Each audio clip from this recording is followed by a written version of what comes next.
e vamos para mais um episódio da Conexão Concierge. Eu sou a Luciana Lima, estou à frente da Lugadelli Concierge Experience e diretamente aqui dos estúdios do Guga Filmes, eu tenho o prazer e a honra de receber uma pessoa muito importante na cidade de Uberlândia, que é a Vanessa Carlos. Obrigada por ter aceito esse convite. Que delícia receber você. Lu, muito obrigada. Eu estou muito feliz com esse convite, porque é muito bom estar com você, porque a gente sempre conversa de assuntos do cotidiano, de profissão, de comunicação, do dia a dia. E é bom estar aqui para falar da minha rotina, mas de um jeito leve. Aí combina. Combina mesmo. Então, conta para as pessoas a sua trajetória. Fala um pouquinho de você. Lu, eu acho que a comunicação, ela sempre esteve comigo. E por isso, foi a escolha da minha profissão. Então, quando eu fui escolher ser jornalista, eu tive que tomar essa decisão. E a gente toma essa decisão tão cedo, né? Uhum. Quando ainda é adolescente, eu lembro que eu pensava, eu acho que eu vou ser médica. Eu queria ser médica. E eu comecei a pensar nas outras pessoas que queriam a medicina e por que eu faria medicina e o que me diferenciava das outras pessoas. Sabe aquela história de fazer o jornal da escola, de pegar o microfone e anunciar os eventos da escola na hora do recreio? E eu já fazia isso. O cerimonial do meu 3º ano do ensino médio, fiz eu e um amigo meu. Imagine, anunciando quem eram os formandos, aí quando chegava a vez do meu amigo, eu anunciava, ele ia para o fim da fila. Aí eu falei, tem algum diferencial? Não que eu não achasse difícil comunicar, que eu não achasse difícil ir para frente da sala de aula, mas, ao mesmo tempo, eu via que para mim era menos difícil do que para as outras pessoas. Nunca foi sofrido. Não era sofrido. Eu falei, então, acho que esse que é o caminho. Aí eu fiz jornalismo na Unitri, aqui em Uberlândia. Comecei a fazer letras na Universidade Federal de Uberlândia. Não consegui terminar o curso de letras, porque a vida foi virando do avesso. Eu entrei na UFO, tudo caminha, né, Lu? Você vê, eu fazia letras, lá eu consegui um estágio na universidade para trabalhar na diretoria de comunicação da UFO. Então, imagine, fazer 2 faculdades e estágio. Isso no 2º período das 2 faculdades. E no ano seguinte, eu já fui fazer estágio na TV Integração. E essa história dura aproximadamente 24 anos na TV Integração. E acabou que eu cresci na televisão, porque eu trabalhei com site, quando ainda nem existia G1, era um portal que chamava Mega Minas, já trabalhava com notícia. Eu trabalhei no marketing da TV Integração, o que para mim era sofrido, e hoje eu dou graças a Deus o tanto que eu aprendi, conheci a empresa, a necessidade de comunicar, não necessariamente a notícia, mas tudo além de uma empresa. A TV também me proporcionou a possibilidade de trabalhar com projetos sociais, e foi ali que, na época, não se falava em ESG, mas a gente falava em responsabilidade, então acho que foi um primeiro passo do ESG, que hoje é tão considerado nas empresas e é uma medida da qualidade dessa empresa, a preocupação e a prática, né, do cuidado com o todo. E só depois dessa jornada inteira que eu fui para o jornalismo da TV Integração. Então, lá atrás, na TV universitária, eu já tinha feito algumas reportagens, porque é aquela história, não tem ninguém, vai você. E depois, não dava certo, até que na TV abriu vaga no jornalismo, e eu passei pela produção, pela reportagem, até chegar na edição e apresentação. Então, foi uma jornada que, quando você passa por ela, você acha extensa. Mas depois você agradece, porque o conhecimento ninguém tira de você. E você foi conhecendo desde a base. É tão rico isso, né? É rico, e você entende questões. Eu vejo no jornal hoje, né? Hoje eu sou editora-chefe do MG1, que é o nosso jornal da hora do almoço, e apresentadora. E muitas questões no ar mesmo, a gente noticia, e eu tenho um histórico, a lembrança do que aconteceu. O tempo nos dá isso, a atenção ao que está acontecendo nos dá isso. Às vezes nem é uma notícia, às vezes era o comportamento de um entrevistado, você lembra quando ele se emocionou, você lembra quando ele esteve com você, e tudo isso compõe a comunicação e essa atenção com o outro. Agora, tem uma pergunta que quando eu lembrei do seu nome, eu fiquei pensando, o que é a comunicação para você? O que ela representa para você? Para mim, ela é parte de mim. Eu acho que a comunicação, ela é uma conexão entre as partes. Ela é uma ponte. A conexão, ela é uma ponte. E eu vejo que, por meio da comunicação, você consegue solucionar muitas questões em todos os ambientes. Quando você tem falhas nessa ponte, algo não vai funcionar. E se torna um efeito em cadeia, em todos os ambientes. Eu vou dar um exemplo na televisão. Nem sempre muito é a melhor solução. Às vezes, você precisa ser objetivo, às vezes você utiliza menos imagens, às vezes você olha para a câmera e você fala. Em outros momentos, você usa outra estratégia. Se você usa a estratégia errada, talvez você vai mais confundir do que informar. E a pessoa desinformada de alguma questão pode se tornar um transtorno. Um exemplo simples, uma vacina. Se você não informa o horário da vacinação, a pessoa vai chegar com a criança no horário errado, ela vai ter problema em casa e ela vai reclamar de você que informou e de quem está promovendo isso. E é simples. Às vezes é só falar de forma clara, é de tal hora a tal hora, o endereço é X, não chegue atrasado. Sabe? Às vezes, o excesso, a pessoa se perde. Ainda mais hoje em dia, né, Lu? As pessoas não têm tempo para prestar tanta atenção. É isso que eu ia te falar. Qual é o grande desafio hoje da comunicação? Porque é muita informação, né? As pessoas recebem informação de todos os lados. Então, como que você vai diferenciando dentro dessa ponte que você falou, né? Acho que é técnica, é o conhecimento do seu público. Tem público, isso é por faixa etária, isso é o perfil do público, que você, não somente por faixa etária, mas também o que ele gosta e o que ele não gosta, e aí você vai ver como que você se comunica com ele. Ah, se está interessado, a pessoa que preste atenção, mas o interesse é seu que a pessoa se informe, o interesse é seu que a pessoa fique sabendo do seu serviço, sabe? Então, você tem que se preocupar com isso para que a comunicação de fato seja efetiva. Então, uma criança ou um adolescente que está tão acostumado a rolar no celular, ele não vai ficar 5 minutos na frente de qualquer tela que seja, parado, acompanhando. Em compensação, alguém que gosta de documentários, que tem uma rotina da comunicação por telas, mas eu falo que veio dos anos 70, 80, 90, sabe? Então vamos pensar assim, os 40 mais. Ele tem um pouco mais de paciência, ele quer ser mais detalhista.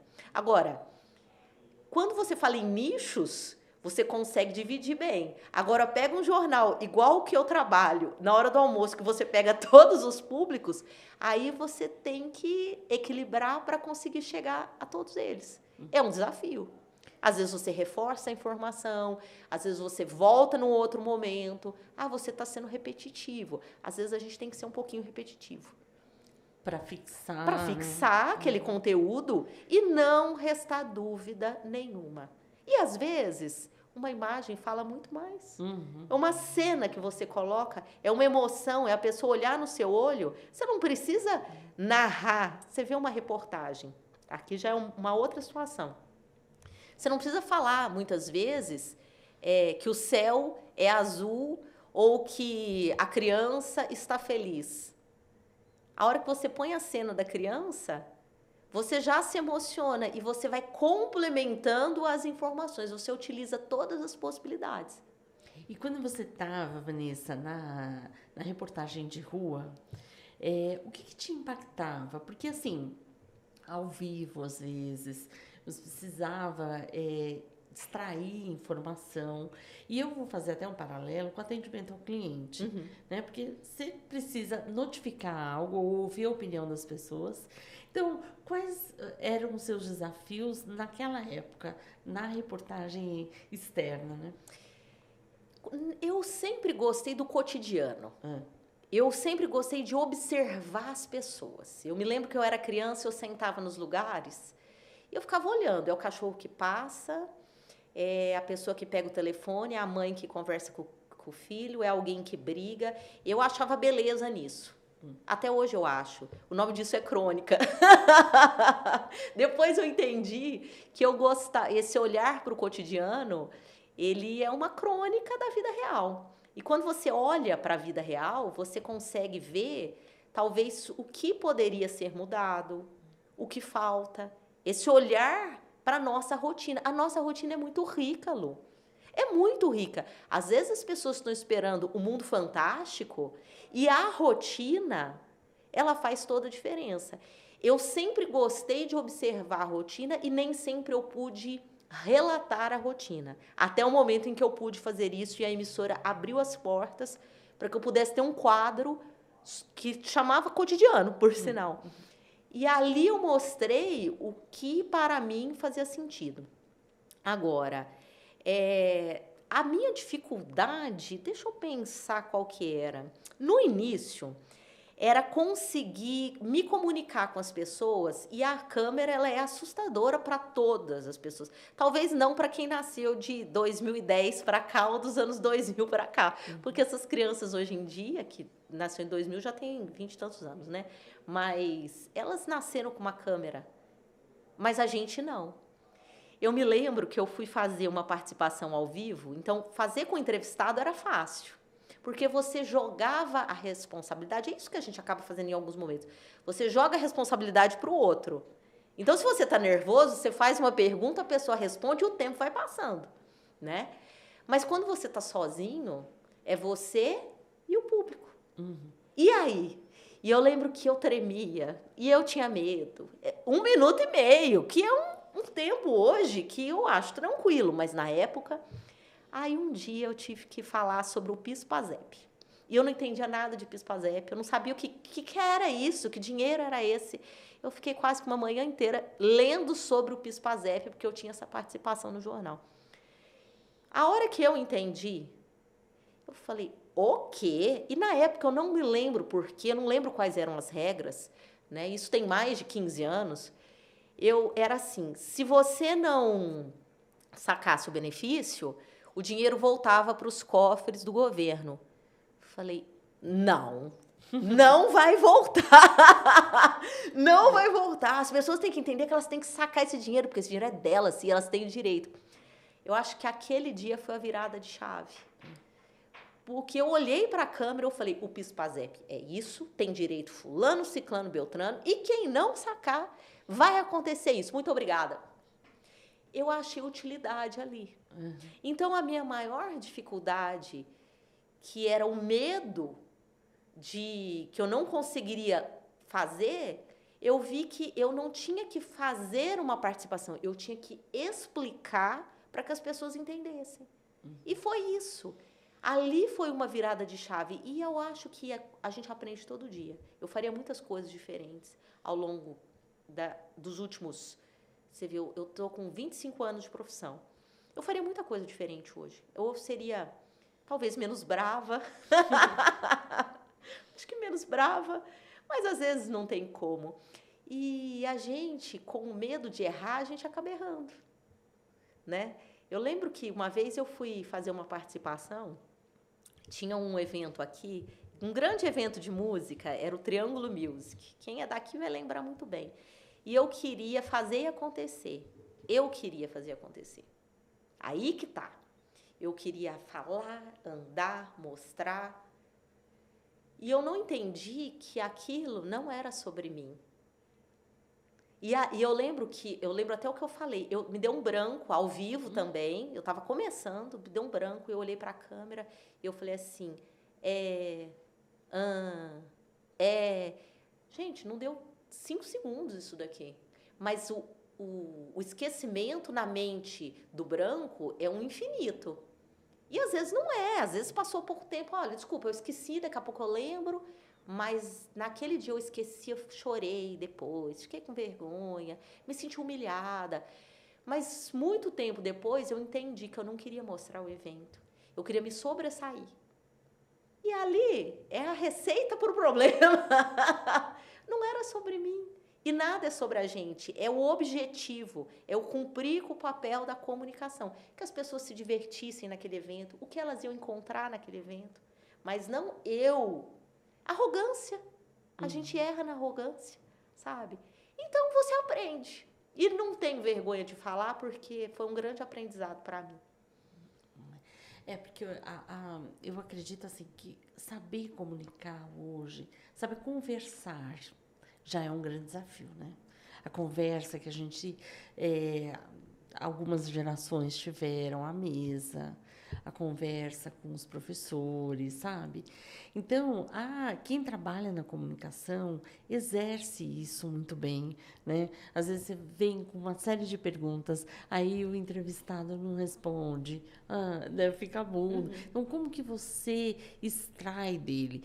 E eu faço esse paralelo com a interação com qualquer público, no atendimento numa loja, ou num escritório, numa prestação de serviço, né? E quais são os desafios que você vê hoje na comunicação das pessoas? Eu acho que o maior desafio é o ouvir. As pessoas têm dificuldade de parar e ouvir. Parar e não opinar. Eu li um artigo há muitos anos da Mônica Waldvogel, se eu não me engano, para Isto É, e ela falava, a gente não tem que opinar em tudo. Tudo. Não há essa necessidade. A gente pode ouvir. E hoje as pessoas dialogam com o celular na mão. Onde que está essa atenção?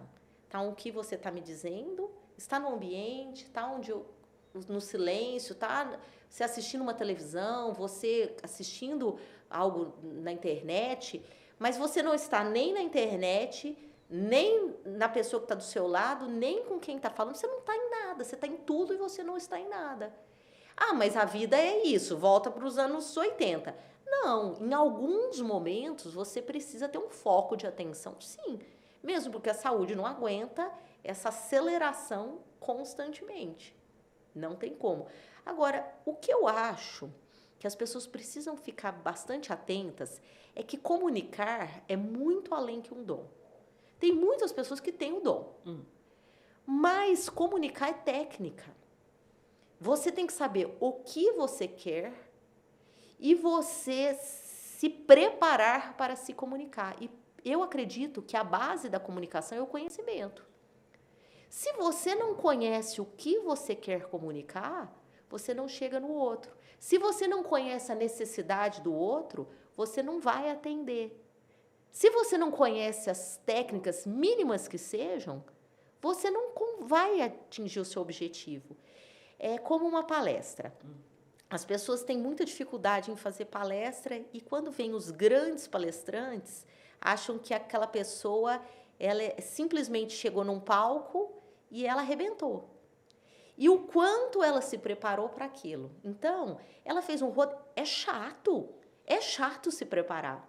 Ela sentou, ela estudou o conteúdo, ela fez os tópicos, ela desenvolveu um roteiro da palestra, e é um roteiro pensado para começar bem, para ter aquele momento de tensão, para finalizar bem. Alguns palestrantes têm pontos de respiro, têm pontos de engraçados. Eu já vi palestrantes, eu assisto acho que palestra mais para ver a técnica do que para que a pessoa vai falar. Eu já vi palestrantes que tinha até uns trejeitos assim, Aí eu encontrei um padrão na palestra que a pessoa utilizava aquilo. E utilizava de propósito, não foi um acaso.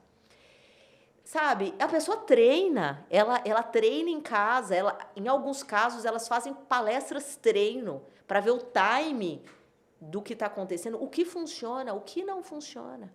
E outra, se você não tem o conhecimento, quando tem um problema técnico, e se tem uma coisa que é para dar problema, é tal de problema técnico em evento, palco, dar problema. É o monitor que travou. É o passador de slide que não passa. É o vídeo que não rodou. O que a pessoa vai fazer nesse momento?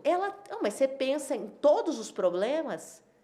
pensa em todos os problemas. Você tem que ter o plano A, o B e o C. Mas eu estou falando disso num palco. Então, vamos trazer para outra situação. Me dá um exemplo. Às vezes, numa loja, a pessoa, o cliente chega, eu não sei o que eu quero.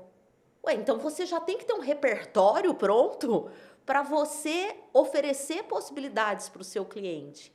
Então olha aí, se encontrar alguma coisa, você me chama. É ter um plano na manga. Você sempre... Eu acho que a minha ansiedade me obrigou a ter o plano na manga. Outro dia, no jornal, como o nosso estúdio ele é grande, mas a gente precisa de algumas técnicas para conseguir passear pelo estúdio. Pelo posicionamento de câmeras, para uma câmera não pegar a outra câmera. É isso. E uma das questões quando eu saio de um ponto no estúdio, eu não posso caminhar para o outro, porque senão eu tenho problema com a câmera. A gente acaba mostrando e a gente não quer fazer isso. Se quiser, é outra questão, mas é uma escolha nossa. Aí eu falei para os meus colegas, eu acho que está na hora da gente ter um plano B. Mas isso não é possível. Falei, eu acho que a gente precisa de um plano B. Porque vai dar problema um dia e a gente tem que estar com o plano na manga. Mas foi dito e feito. O problema foi no último sábado e eles estavam com o plano na manga e deu tudo certo. O telespectador não percebeu. Saí de um lugar, puxei a cadeira, sentei em outro, a câmera passeou, não deu problema nenhum. Aí eu falei, a gente tinha um plano na manga. A gente precisa pensar nos problemas para a gente estar pronto e sonhando que os problemas nunca existam. Eu não gosto de problema, mas eu sempre acho que eles são grandes oportunidades. Se preparar, treinar, né, Vanessa? E perguntar, né? Eu acho que, puxando aqui para o meu lado, de experiência do cliente, de interação com as pessoas de atendimento em loja, por exemplo, as pessoas não perguntam, não têm curiosidade de saber quem é você, o que você quer, você está procurando o quê, para qual ocasião. Entender as peculiaridades de cada cliente. Não são todos os clientes que gostam de bater papo. Não são todos os clientes que têm tempo. Eu fui numa loja um dia, eu tinha um evento para apresentar e eu não tinha tempo e eu decidi em cima da hora que eu queria comprar uma gargantilha. Eu lembro que eu cheguei na loja, eu falei, eu tenho 10 minutos para comprar, pagar e ir embora. A mulher foi muito inteligente, ela falou, tenho isso, eu já vou... Vanessa, ok, vai pagando, eu vou embalando, você não vai nem pagar o estacionamento. Eu falei, agora você falou a minha língua. E depois eu voltei para agradecer. Eu não tive tempo de agradecer, de ser simpática, eu não tive tempo aquele dia, sabe? Mas ela entendeu a minha necessidade e eu me tornei fiel à loja. Então, tem dia, e até mesmo as características de cada cliente, não, mas aqui a gente atende assim. A gente pode atender do jeito A, do B e do C. E hoje o cliente está com tempo, amanhã ele está sem tempo. Hoje ele quer um produto X, amanhã ele quer um produto Y. Às vezes ele mudou. Lu, quantas vezes o cliente muda? Toda hora, né? Toda hora, é um mecanismo, né? É assim, o tempo, a urgência, são tantos fatores, né? E o querer adivinhar. Estado emocional, né? O querer adivinhar que o cliente quer. Você acabou de falar. Seria melhor perguntar. Vou dar mais um exemplo aqui. Eu vim desabafar minha vida. Eu tô adorando. Eu fui a uma loja comprar... Tem anos isso. Fui comprar roupa. Aí eu falei, não, eu quero uma roupa justa, eu quero uma roupa diferente, eu quero uma roupa de festa. Olha, isso aqui é a sua cara, de jornal. Eu falei, eu não quero jornal. Eu quero que não... Não, mas isso aqui combina tanto com você. Eu falei, mas eu não quero. Tem hora que eu entendo o dress code do jornal. E isso é uma outra questão que a gente pode tratar, porque a vestimenta é comunicação. Ela é. Em alguns momentos, eu preciso sair desse perfil para eu me sentir mais leve, para eu sentir que eu estou num momento de lazer. Parece que quando eu estou vestida de apresentadora, eu entro num estágio de atenção. E quando eu sou mais leve. Né? Então, é isso, eu perguntar o que você quer naquele momento. E você pode ser muitas. O seu cliente pode ser muitos, né? Eu adoro, né? Porque quando a gente gosta de atender as pessoas, se relacionar, tudo fica desafiador. Você tem alguns casos assim mais críticos, mas que ajudam a gente a crescer, né, Vanessa? Igual você falou, a gente vai aprendendo, acerta um, erra outro, e eu por meio da comunicação, né? Porque a minha formação inicial é relações públicas. Então, eu sou apaixonada pela comunicação. E eu Como é acredito... bom você se sentir único. Saber que alguém está preocupado com você. Não é bom? Você sabe que eu ia falar justamente isso. Quando alguém fala, você entra numa loja, alguém fala assim, então, tá todo mundo querendo, todo mundo usando. Te coloca num lugar que às vezes você...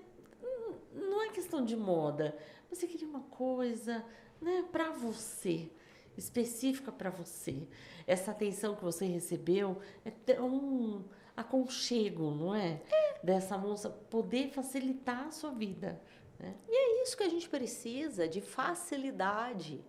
Porque se você não tiver um atendimento que te acrescente, você resolve tudo na internet. E não há problema nenhum. Eu adoro comprar na internet. Eu gosto muito da internet. Mas esta consultoria direta faz a diferença. Aqui, Uberlândia tem aquela loja de tecidos, né? É muito tradicional.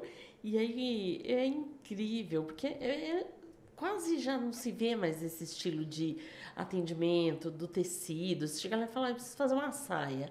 Aí a pessoa te orienta, pega o tecido, faz assim. Parece que escuta o tecido, né? É tão diferente. Livraria. Né? Aqui tem muita papelaria, né, Vanessa? Tem muita papelaria. A papelaria que a pessoa, não, peraí que eu tenho talvez no estoque, é muito legal. E eu vou fazer essa ponte. O que de quando você começou para cá, o que os meios digitais contribuíram e atrapalharam quando o tema é comunicação? Contribui para a divulgação da informação, a agilidade da informação. E não só notícia. Eu me lembro que quando as empresas começaram a ter sites, eu pensava, quem vai atualizar o site? Eu lembro que não tinha agências, não tinha assessorias, não tinham jornalistas especializados nisso.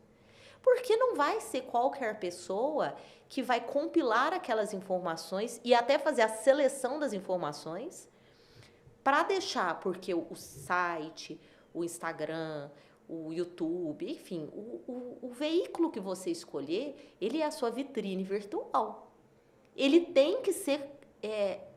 Essa vitrine tem que ser cuidada por profissionais que fazem essa análise. É um publicitário para a parte visual, até a mensagem que você vai seguir, sabe? Um texto que seja de qualidade. Então, eu lembro que eu pensava nisso, e hoje nós temos profissionais focados nisso.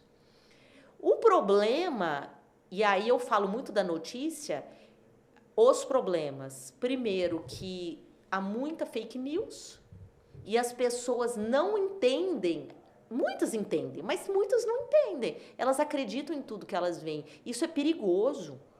Você cair numa história, os golpes, né? A quantidade de golpes que cresceu por conta de internet, porque as pessoas acabam acreditando em tudo. Porque o que é a credibilidade? É você saber que aquela pessoa é sincera.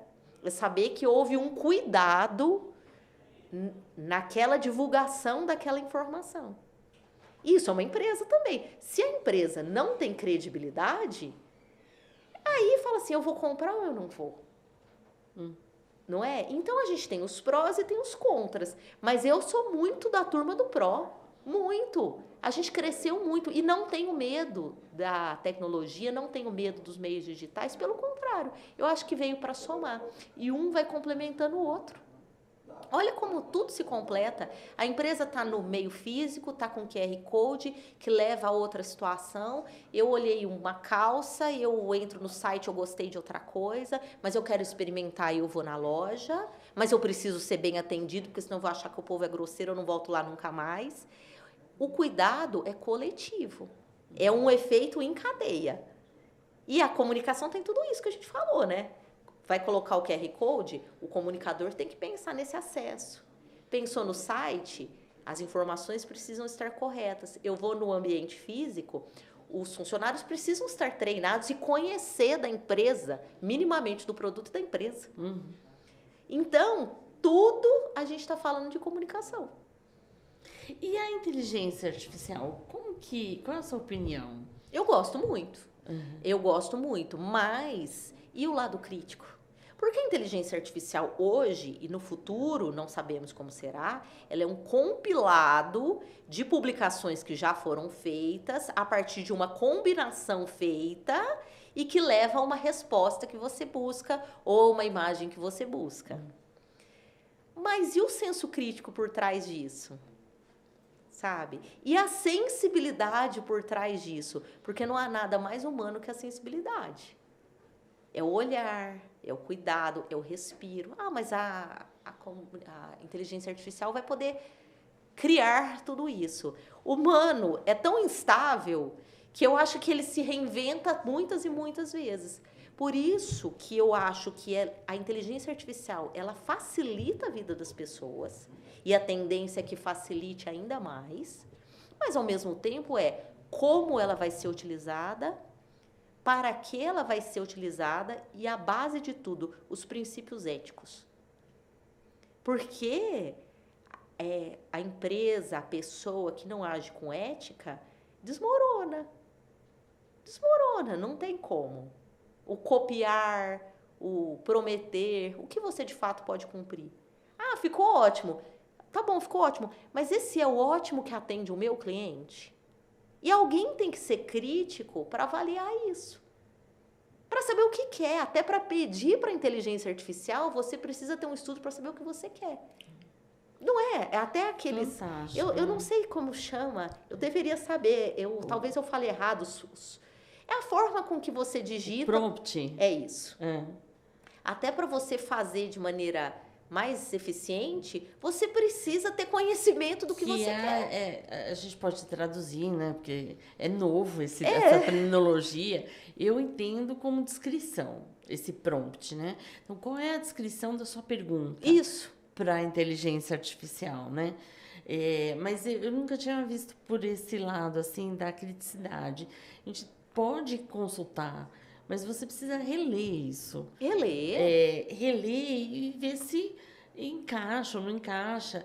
O que eu, às vezes, percebo, que os mais jovens já considera aquela informação como pronta. E qual isso é a assustador, base? Né? É assustador. E qual é a base daquela informação? Será que foi de uma fonte confiável ou foi de uma fake news, já que tudo está no mesmo bolo? Por outro lado, eu já vi resumo de estudo feito em segundos. Eu falei, gente, por que na minha época não tinha isso? É verdade. Não é? Não facilita? Então, eu acho que a gente tem que se adaptar. Eu sou sempre a favor do futuro. Eu gosto do futuro, eu gosto do novo. E eu me preocupo em não ser uma profissional obsoleta. Porque senão você fica no passado. Eu posso envelhecer, eu posso não ter mais o ritmo. Ainda tenho, ainda bem. E vou lutar para ter o máximo que eu conseguir. Mas o dia que eu não conseguir mais ter o ritmo de trabalho, eu quero conhecer as tecnologias, eu quero utilizar delas, de tudo de inovação, até para facilitar a minha vida. Não, como é bom ter uma vida mais fácil, não é? Sobra tempo para outras coisas. Lógico, sobra tempo para o ócio, para o nada. Tem coisa melhor do que fazer nada. E as pessoas, nessa loucura da vida, elas estão se esquecendo do que elas gostam realmente. Já viu? O que você gosta de fazer? Tem pessoas que não conseguem responder quem elas são e o que elas gostam. E quando você fala, eu gosto do nada, não é todo dia, gente, pelo amor de Deus, mas de vez em quando fala assim, eu preciso fazer nada, dormir, tomar sol, cuidar das plantas, jogar videogame. Bom, gente, jogar videogame é ótimo, de vez em quando, não se tornando um vício, nada em excesso é bom. Olha que coisa boa. Precisa oxigenar, né? Segunda-feira eu fui conhecer Uberlândia pelo ponto de vista de um turista. Então, eu fui fazer um city tour guiado. Enriquecedor, Vanessa. Por onde que você passou? Nós começamos com café, um ótimo café, porque eu fui acompanhada por uma guia de turismo, né? Aí depois nós fomos na tecelagem, aí tive aquela aula. Depois nós fomos na Secretaria de Turismo e Cultura, tive uma aula de Uberlândia, coisa mais... As fotos antigas, ver como Uberlândia, Uberabinha foi criado, e o planejamento, a visão que eles tiveram, né? Depois nós fomos na Casa da Cultura, depois na Oficina Cultural, no Museu de Arte Sacra, e terminamos no mercado, obviamente, mas com o olhar da Lidiane, que está à frente, né, do mercado. Mas, porque o mercado eu já conhecia, então, como consumidor, eu já conheço. Mas você ouvir a história, como é que começou, olha, é encantador. Ali tem talvez você deva ter conhecido, é uma família que é muito curiosa, é do seu Chico, que tem a venda de produtos, de doces e queijos. Do lado de cá, eu tô com isso na memória porque outro dia eu fiz o jornal lá e eu me diverti, porque era assim, era uma barraca que era, uma banca que era do vô, a filha dele tem em frente de artesanato, o neto assumiu a barraca de cá com a bisneta, né, com a filha dele. Eu falei, mas vocês fecharam o pavilhão, né? Mas você respira aquilo. Isso é Minas Gerais também, mas o que eu gosto muito, Lu, é de pensar que Minas Gerais, e a gente tem que abrir o olhar para o novo, é que sim, somos as raízes. Eu sou paulista, né? Mas eu sou uma paulista de sangue e uma mineira de coração. Eu já minerei aqui. Minas tem esse lado tradicional, mas a gente tem que ver o tanto de inovação, de tecnologia, de novos produtos, de tantas empresas. Um exemplo, se vendeu Uberlândia por muitos anos como a terra da logística. E ela se renova com centros logísticos de mais empresas, gente, o que está sendo construído de barracão para ser centro de distribuição, muito pela localização de Uberlândia, que está no coração do Brasil e as principais rodovias do país passam por aqui, e isso está se renovando. Agora, se você não olha para frente, você vive... Ninguém vive de glória. A glória acaba. Né? Então, a gente tem esse orgulho de Minas, orgulho de Uberlândia, mas de olho no futuro, porque senão a coisa para. E a inovação, né? A inovação que pulsa também. Então, eu vim aqui até 2019 e depois estou voltando agora. É outro Uberlândia. Né? Áreas foram criadas, a cidade é encantadora. Para mim, eu tenho um apelo afetivo com Uberlândia, então eu suspeito a falar. Mas a gente olhando assim de fora, sem ser moradora, né? O quanto Uberlândia tem de tradicional, de inovador, hábitos e costumes que estão chegando agora. É uma delícia acompanhar sotaque, isso. você está aqui, e se você vai para um distrito, o sotaque é outro, e se você anda 100 quilômetros, é outro. Porque Minas é uma loucura o tamanho desse estado e as peculiaridades que ele tem.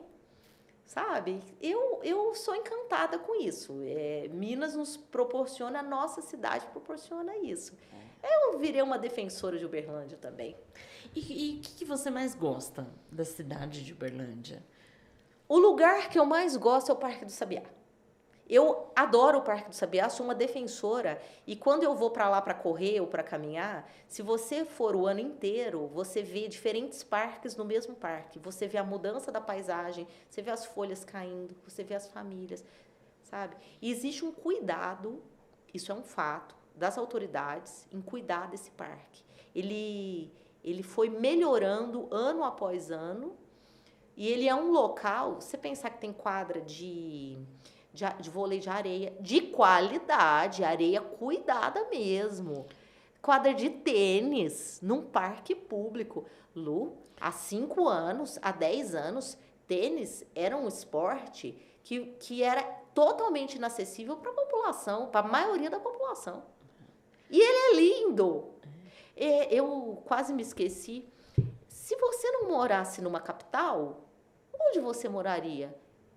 Uberlândia.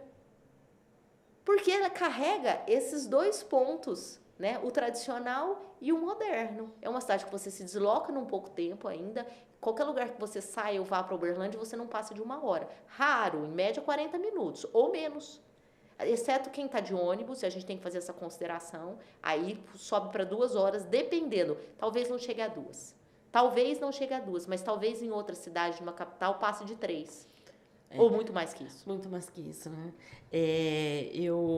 Como concierge, a gente tem que conhecer os lugares, né? Tanto onde é a nossa base, quanto onde a gente trabalha.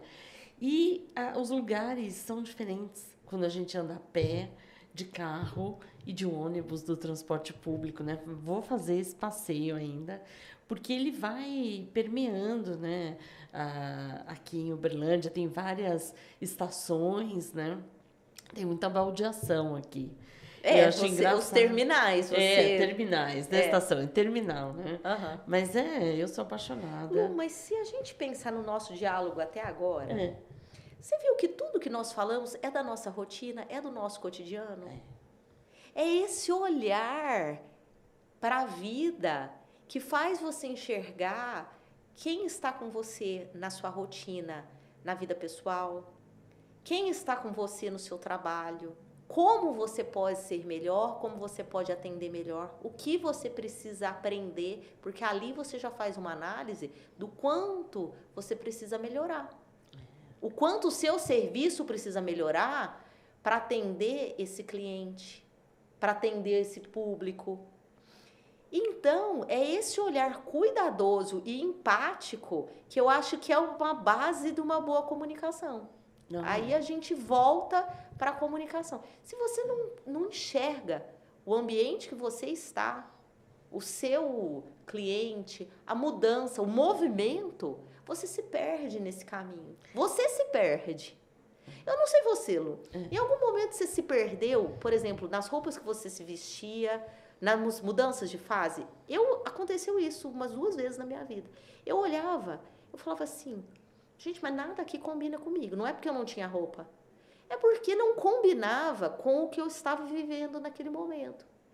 Aí eu tive que fazer referências, eu fui buscar conhecimento técnico para falar, eu preciso me sentir eu. Porque eu estava deslocada, eu mudei, a roupa ficou do jeito que era e eu fiquei deslocada, parecia que eu não me sentia eu mesma. Não encaixava a roupa, encaixava. Né? O lugar que você vai, você começa a mudar o ambiente que você frequenta, porque às vezes não se encaixa com quem você se tornou. E outros lugares você vai a vida inteira, porque aquilo tá lá, ó, no fundo da sua alma. E talvez as coisas que você come também.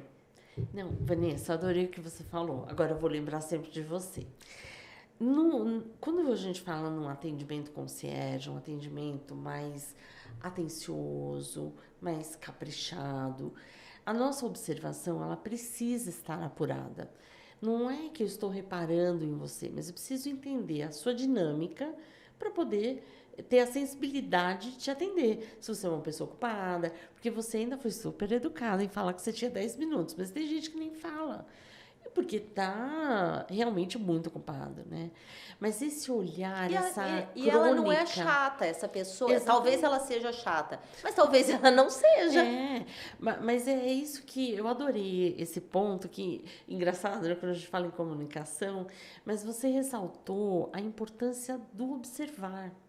Observar tudo, observar onde eu estou, observar a natureza, observar o cotidiano. Porque a gente precisa realmente sair das telas um pouco para observar o outro. Quem é o outro que está na minha frente? E eu adorei, vou colocar isso, se você me permite, nos meus cursos, fazer essa observação como uma crônica. para a gente poder até entender a dinâmica de cada lugar, de cada região. Que microambiente é esse? Fantástico, olha. Não é? E a gente pode passear nos ambientes, mas se o seu foco é este ambiente, de fato, se empenhe neste, é esse que te dá resultado, se empenhe neste. Enquanto a gente conversava, eu lembrei de outra coisa. Comunicar é muito ligado à autenticidade, e ali é uma balança. Porque eu falei, você precisa de técnica. Só que eu acho que algumas vezes as pessoas se tornam cópias. Cópias, uma coisa é você seguir a técnica, você se aprimorar, mas não deixe de ser você. A identidade da sua empresa, a sua identidade para se comunicar. Porque quando você deixa essa autenticidade de lado, você se torna um robô. Você se torna uma cópia da coletividade e você deixa de entregar o que há de mais genuíno que te fez criar aquele negócio ou que fez você estar no ambiente. Sabe? Eu me lembro que tinha uma colega que ela falava assim, eu nunca vou trabalhar igual você. Eu falava assim, mas ninguém quer que você trabalhe como eu, a gente quer que você trabalhe como você. Se você é séria, seja séria, com gentileza, com cuidado, com firmeza, mas seja você, porque a máscara cai em qualquer momento, né? Mas você sabe que hoje nós gravamos alguns episódios aqui e coincidentemente voltados para a comunicação, mas completamente, com focos completamente diferentes. Mas na base, todos falaram a mesma coisa. A importância da autenticidade. Isso é muito... E através da comunicação, né? E isso enriquece muito as relações, né? As interações. A autenticidade, ela é o diferencial das pessoas. Ela é o diferencial. É fantástico. E você não vai acreditar. Nossa, a gente fica tão envolvido com a comunicação, com a conversa, que nós já vamos nos preparando para encerrar. Que delícia Você de viu quando conversa. agora você vai lembrar dos seus entrevistados, que você fala, então tá. Tenho assim, eu viro e falo assim, eu vou falar ok. Aí eu fico assim, ok. Para a pessoa, aí eu falo, finalize objetivamente. Mas é técnica também, porque se a pessoa estoura o tempo, você tem que resolver os seus problemas. Mas, Vanessa, antes da gente encerrar, eu queria que você falasse, deixasse uma mensagem para quem vai nos assistir, que são profissionais da área de atendimento, são empresários ou gestores que cuidam dos seus clientes ou da experiência do cliente. Que mensagem você diz para essas pessoas que lidam com pessoas, na verdade, como você, né? Como os jornalistas de uma maneira geral? Comunicar com eficiência facilita a vida, facilita os negócios. Eu acho que é basicamente isso. Acreditar nessa comunicação, que você vai ter menos problemas com a equipe e, às vezes, de gestão. Né? É o comunicar que vem de cima para baixo mesmo, num efeito em cadeia, nesse organograma da empresa, e dar o exemplo, que é o principal, é o comunicar com o público. E ali você vai ver que as conexões vão ser feitas. Entendam que a comunicação é de fato uma ponte. E ali você vai ver que as coisas vão funcionando e novas conexões vão sendo feitas. Você conhece outras pessoas, você conhece novos serviços, você tem novas propostas. Você abre mão de algumas coisas. A gente não pode ter medo de abrir mão também. Mas é isso. Vejam a comunicação como uma ponte. É um acesso para as melhorias. E para quem é de fora aqui de Uberlândia, como que as pessoas acompanham seu trabalho? Podem assistir, por favor. Eu vou ficar muito feliz. No Globoplay, MGTV Uberlândia ou no G1 Triângulo, porque eu tô lá diariamente no jornal, que começa às 11h45 da manhã, o MG1, de segunda a sábado, e é alegria para mim. Eu gosto de me comunicar. Eu gosto de saber que a comunicação pode facilitar a vida das pessoas, ou pelo menos aumentar a consciência, mas que cada um tome suas próprias conclusões. Esse é o mais importante, é a liberdade da própria conclusão. Gostou, não gostou, é crítico, não é crítico, é a sua decisão. Concorda, discorda. Discorda, né? tá? Então a gente dá esse acesso para a pessoa ter a opinião dela, não a minha, porque a gente volta no erro do passado. A comunicação não é sobre a gente, é sobre o resultado que a gente quer. Nossa, que lindo. Nossa, de onde eu tirei lindo. isso? Olha, ficou gravado. Você guarda esse pedacinho. Guarda esse pedacinho. Vou te dar de presente esse pedacinho. Olha, eu te agradeço demais por esse momentinho, pela sua agenda, disponibilidade da sua agenda. E vou aproveitar para agradecer o Guga também, que é muito carinhoso com os meus convidados. É muito gostoso trabalhar nesse fluxo de parceria tão importante. Obrigada pela ponte conexão também que você fez com ele. E eu agradeço a todos que assistiram esse vídeo no canal da Lugadelli Concierge Channel. Chique o nome, né? Mas eu te agradeço demais. Mas muito obrigada. Chique, elegante, sofisticado o nome, como quem está à frente do projeto. Obrigada. Ela é carinho. assim, tá, gente? Na rotina, no dia a dia, ela é assim. É a autenticidade, né? A gente exercita a E autenticidade. não ter vergonha de ser quem é. Orgulhem-se de quem vocês são. Isso é maravilhoso. É muito legal. Muito obrigada, Obrigada, viu? Lu.